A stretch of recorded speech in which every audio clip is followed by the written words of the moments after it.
Have you ever wondered why you fell in love with that particular person? Why do some relationships feel like coming home while others feel like walking through fire?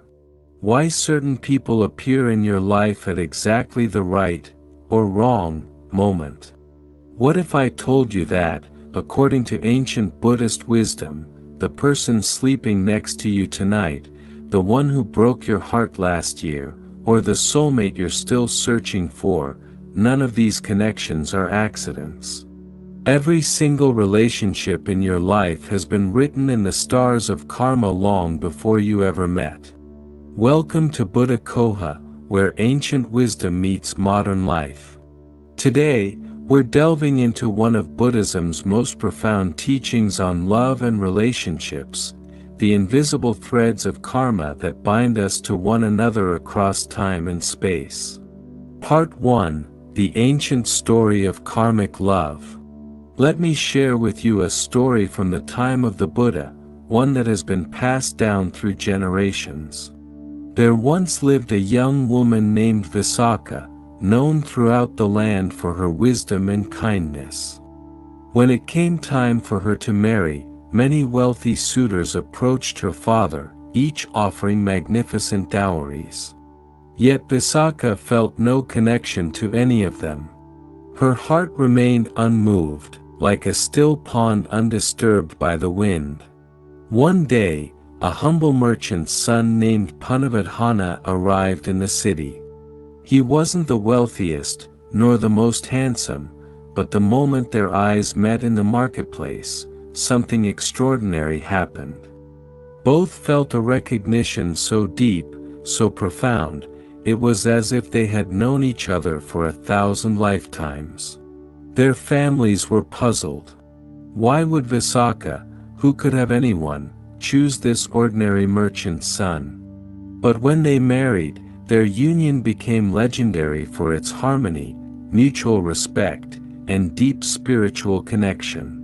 Years later, when Visakha met the Buddha, she asked about this mysterious pull she had felt.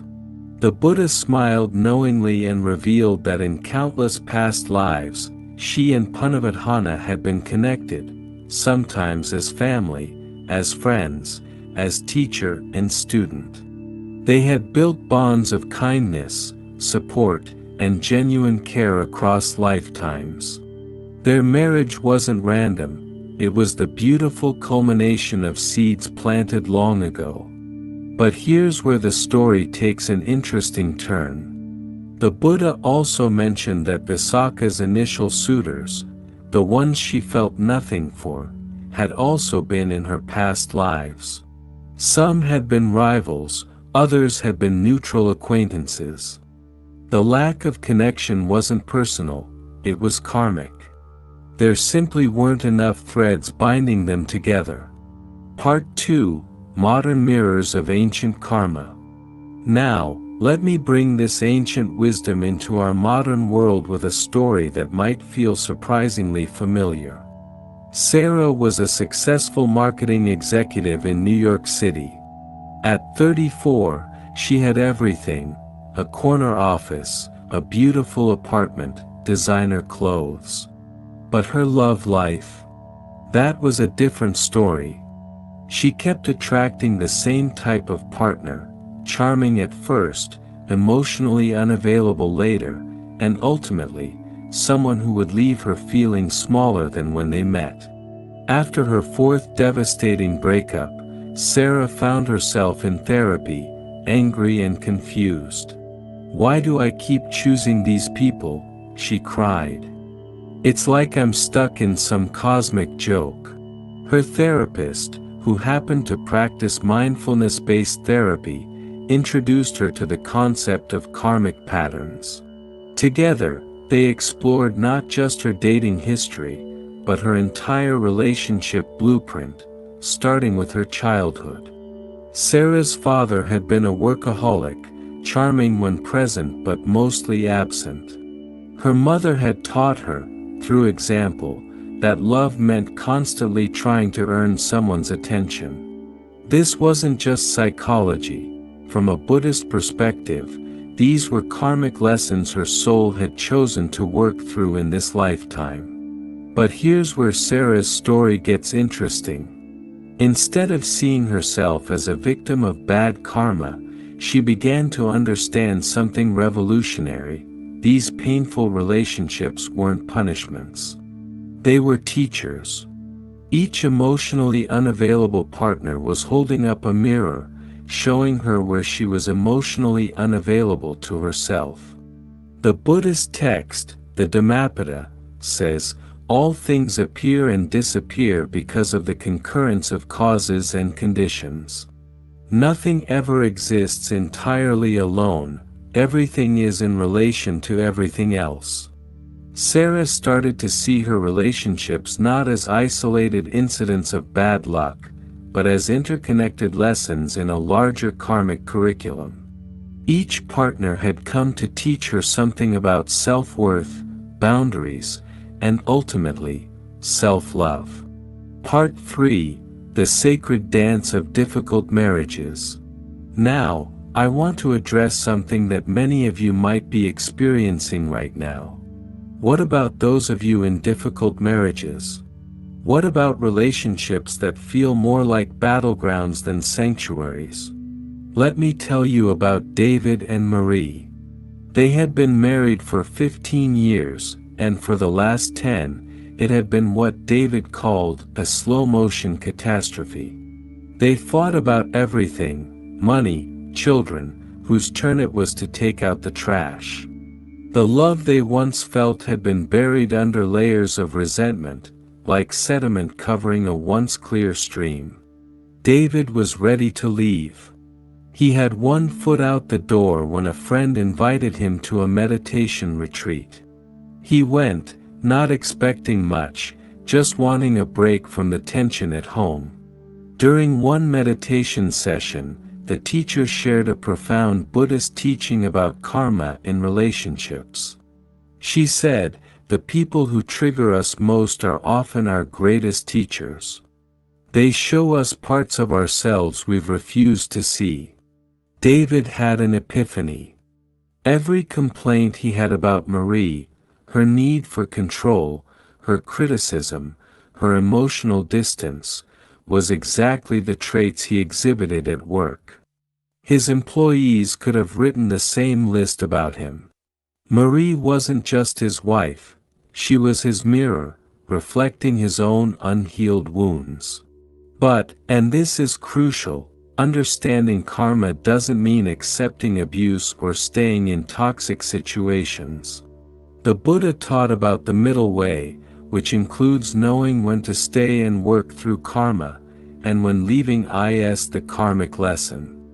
For David and Marie, this realization opened a door. They began couples therapy with a new perspective. Instead of asking, "Why are you doing this to me?" they started asking, "What is this teaching me about myself?" Some couples who do this work discover that their karma together is complete, and they part with love and gratitude.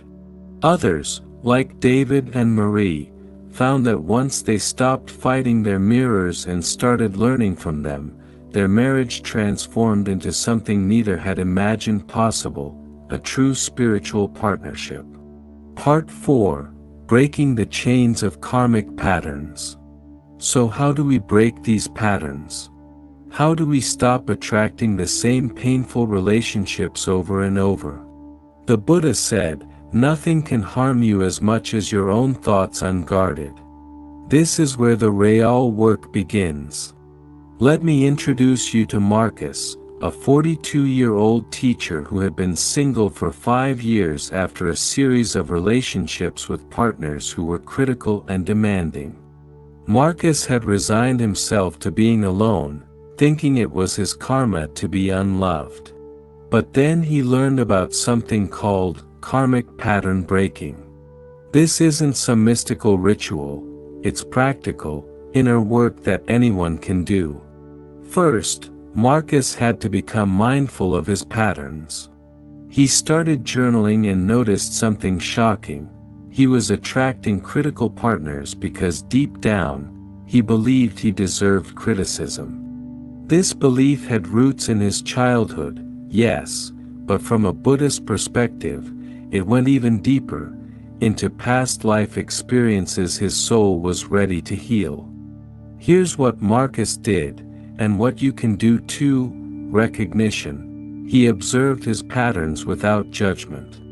Every time he felt attracted to someone, he asked himself, does this person feel familiar in an uncomfortable way? Familiar dysfunction is often karmic repetition. Release. Through meditation and therapy, Marcus began releasing old emotional charges. He practiced a Buddhist forgiveness meditation, not to excuse those who hurt him, but to reclaim his own energy. As the Buddha taught, hatred is never appeased by hatred in this world. By non-hatred alone is hatred appeased. This is a law eternal. Rewriting, Marcus started making different choices. When he met Jennifer, a kind and emotionally available woman, his first instinct was to run. She didn't feel excited because she didn't trigger his trauma. But Marcus recognized this as an opportunity to write a new karmic story. If you're recognizing your own patterns in these stories, remember to hit that subscribe button and ring the notification bell. Here at Buddha Coha, we're building a community of souls committed to breaking cycles and creating conscious relationships. Part 5: Cultivating Blessings for Sacred Partnership. Now, let's talk about something beautiful: how to attract the relationship your soul truly desires. In Buddhism, we call this accumulating merit or cultivating blessings. Think of it this way: every thought, word, and action is a seed you're planting in the garden of your future.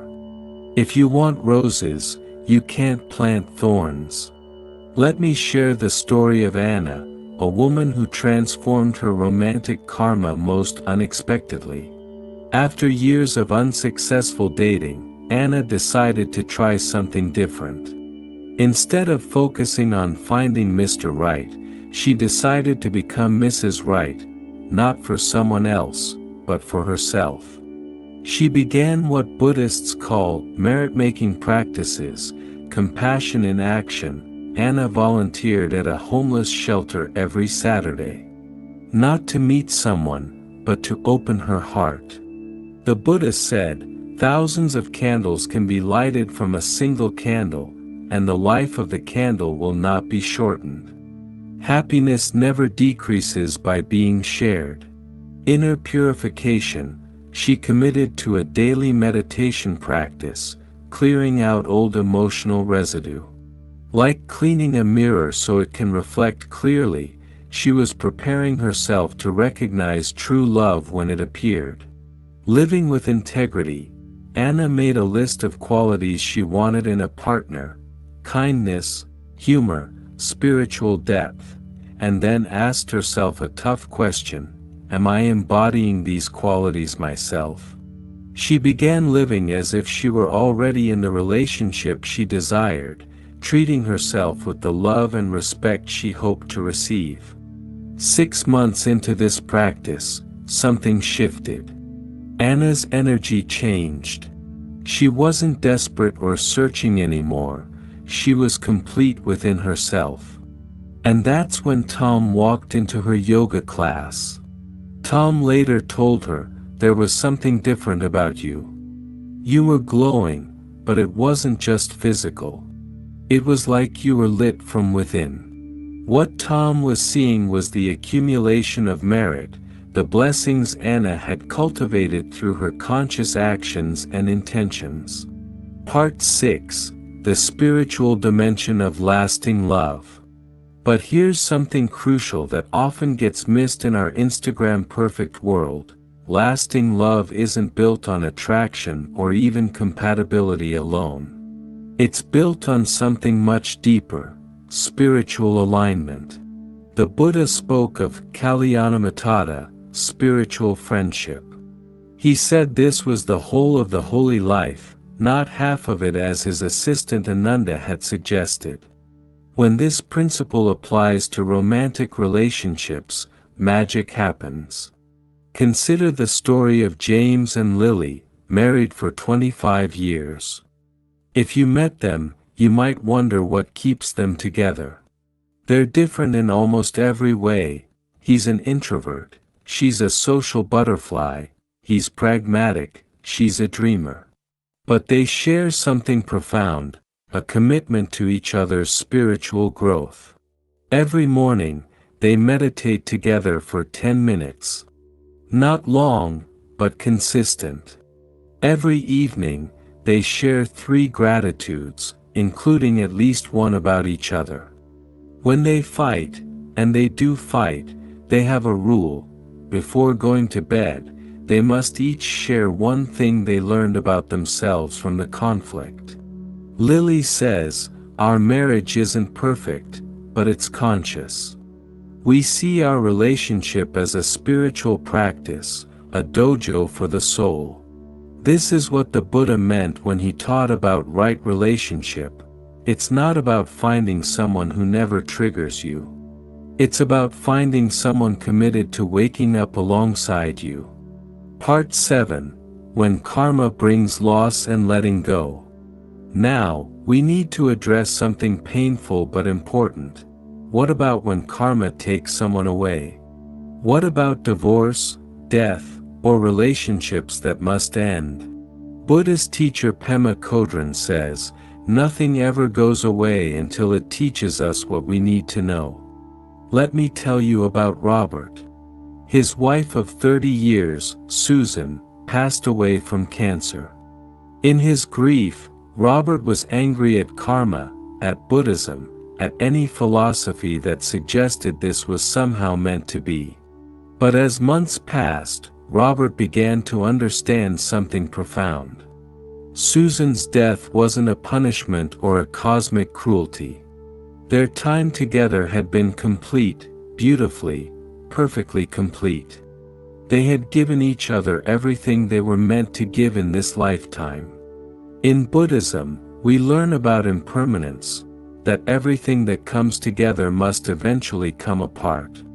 This isn't pessimistic, it's realistic. And paradoxically, it makes love more precious, not less.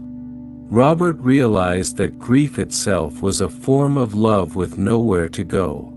He began directing that love toward others, their children, their grandchildren, his community. He understood what the Buddha meant when he said, "Of all the footprints, that of the elephant is supreme." Similarly, of all meditative themes, that on death is supreme. Not because death is morbid, but because remembering impermanence makes us cherish what we have while we have it.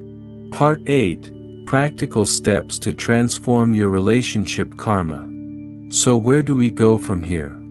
How do you actually work with these teachings in your daily life? Let me give you a practical roadmap. Step 1. The Karmic Inventory. Take out a journal. Write down every significant relationship you've had. Next to each name, write, what patterns repeated? What lessons did you learn, or resist learning?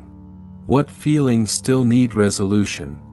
This isn't about blame. As the Buddha taught, do not look for a sanctuary in anyone except yourself. Step 2. The Mirror Practice. For 1 week, every time your partner, or date, or crush, triggers you, pause. Ask yourself, what quality in them am I not accepting in myself? This simple practice can revolutionize your relationships. Step 3. The Merit Bank Account. Start each day with an intention to create positive karma. It could be sending loving kindness to an ex-partner, doing something kind for your current partner without being asked, practicing patience when you want to react. Think of it as making deposits in your karmic bank account. The returns come with interest. Step 4. the forgiveness practice. This is perhaps the most powerful. Every night before bed, practice this simple meditation. Forgive yourself for any harm you caused that day.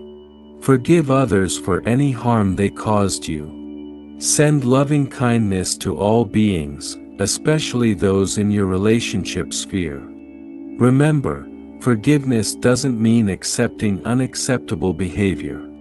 It means freeing yourself from the prison of resentment. Part 9. Signs you're in a karmic relationship. How do you know if a relationship is karmic? Here are the signs Buddhist teachers have identified. Instant recognition. You feel like you've known them forever, even if you just met. This could be positive or negative. Sometimes we recognize old wounds as much as old love. Intense emotions. The relationship brings up feelings that seem disproportionate to what's actually happening. A small slight feels like a deep betrayal, a simple kindness feels like salvation. Repetitive patterns. You find yourself having the same fights, the same dynamics, as if you're actors in a play you've performed before. Life lessons. The relationship consistently pushes you to grow, even when, especially when, it's uncomfortable. Synchronicities. You met in an unlikely way, or keep running into each other despite trying to stay apart. But here's the key, just because a relationship is karmic doesn't mean it's meant to last forever. Some karmic relationships are meant to be intense but brief, like summer storms that clear the air. Part 10. Creating sacred space in relationships. If you want to transform your relationship karma, you need to treat your relationship as a sacred space. Here's how. Morning dedication. Start each day by setting an intention for your relationship. It could be as simple as, today, I choose to see my partner with fresh eyes. Evening reflection. End each day by sharing appreciations. The rule. You can't repeat the same appreciation twice in a month. This forces you to really see each other. Weekly check-ins. Once a week, have a State of the Union conversation. Ask, what's working? What needs attention? How can I better support your growth? Monthly adventures. Once a month, do something new together. Novelty creates new neural pathways and prevents karmic ruts. The Vietnamese Zen master Thich Nhat Hanh said, "When you love someone, the best thing you can offer is your presence." These practices ensure you're truly present, not just physically there. Part 11. The Ultimate Secret of Karmic Relationships. Now, I want to share with you the ultimate secret of karmic relationships, something that might completely change how you view your love life. Every single person you've ever loved, lost, or longed for has been you. Wait, stay with me here. This isn't mystical nonsense. It's the deepest teaching in Buddhism. The Buddha taught that separation is an illusion. At the deepest level of reality, we are all interconnected, all one consciousness experiencing itself through billions of different perspectives. This means that when you love someone, you're actually learning to love a part of yourself you've projected onto them. When someone triggers you, they're showing you a part of yourself you've rejected. When someone leaves, they're teaching you to find within yourself what you thought only they could give you. This is why the Buddha said, you, yourself, as much as anybody in the entire universe, deserve your love and affection. It's not selfish. It's the foundation.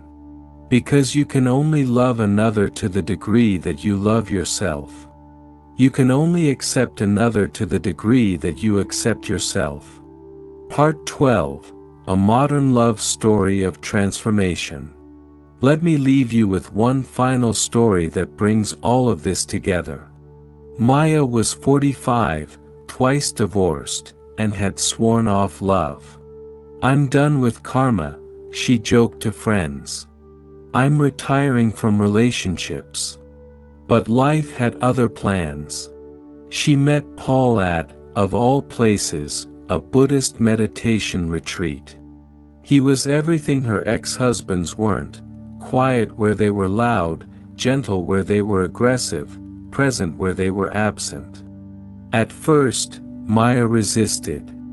"This is just another karmic test," she thought. But Paul was patient.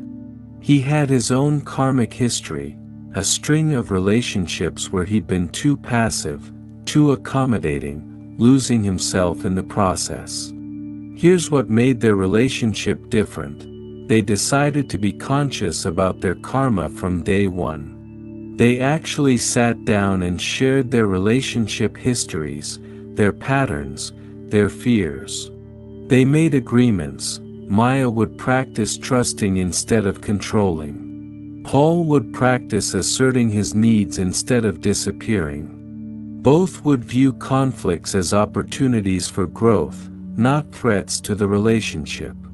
They even created a relationship mission statement: "We choose to use this relationship as a vehicle for awakening, supporting each other's growth while maintaining our individual journeys." 3 years later, they're not married. They chose to wait until they were sure they were choosing from love, not from karma. But their relationship has become a model for their community. Not perfect, but conscious. Not without challenges, but with tools to meet them. Maya says, "I used to think karma was my enemy, keeping me stuck in painful patterns. Now I see it as my teacher, showing me where I still need to grow." And Paul, he's not my soulmate in the fairy tale sense. He's my soul friend, my spiritual partner, my fellow traveler on this path of awakening. As we come to the end of today's journey through the karma of relationships, I want you to remember this: your relationship karma is not fixed. It's not a prison sentence or a predetermined fate. It's a curriculum for your soul's growth, and you have the power to graduate to new lessons anytime you choose. Whether you're single and searching, coupled and struggling, or anywhere in between, know that every relationship in your life, past, present, and future, is serving your highest good. Even the painful ones. Especially the painful ones. The Buddha's last words were, "Work out your salvation with diligence." He didn't say, "Wait for your soulmate to save you." He said, "Work out your salvation." Because ultimately, the relationship you're really working on is the one with yourself. Everything else is just a reflection of that primary relationship. As you go forward from here, remember these key teachings: every relationship is a mirror, showing you something about yourself you need to see. Karma is not punishment, it's opportunity, a chance to heal, grow, and evolve. You attract what you are, not what you want. So become the love you seek. Forgiveness is freedom, not for them, but for you. Love is a practice, not a feeling. It's something you do, not something that happens to you. The Sufi poet Rumi, who was influenced by Buddhist thought, wrote, "Your task is not to seek love, but merely to seek and find all the barriers within yourself that you have built against it." If this video resonated with you, if you felt something shift while listening, then you're ready for this journey of conscious relationship. Hit that subscribe button and join our Buddha Coha community. We're all walking this path together, supporting each other as we transform our karma and create the love we truly deserve. Remember to like this video if it helped you, and share it with someone who needs to hear these teachings. Leave a comment below sharing your own karmic relationship insights. Our community grows stronger when we share our wisdom. Until next time, may you be free from suffering. May you find peace in your relationships. May you have the courage to face your karma with an open heart. And may you remember, always, that you are worthy of the deepest, most sacred love, starting with the love you give yourself. This is Buddha Coha, reminding you that the path to enlightenment includes the path of relationship. Every person you meet is a Buddha, teaching you something you need to know. The question is, are you ready to learn? Namaste, and see you on the next video.